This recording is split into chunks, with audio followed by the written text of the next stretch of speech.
How to buy fluid token. So before we start, this is not financial advice. I'm not a professional or economic expert. So before investing in any project that you found on my channel, please do your own research. And also there is a referral code down in description. You can get free money rewards on crypto with the best referral code. Simply use goes below, find your account, enjoy the benefits, check them out in the description.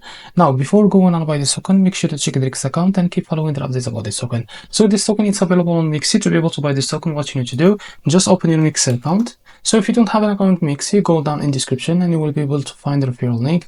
Go and create an account on MEXC to benefit from rewards and fund your token with some USDT. Now in the search bar, you can type the token name. In this case, it will be Fluid. So after that, you will be able to find this pair. Now click on it. Wait a few seconds to be able to load this page. Now after that, what you need to do, click on buy, select the limit, and here you can type how much you want to buy. So here you will be able to see how much you will be able to pay of that USDT on your account, and click on buy Fluid.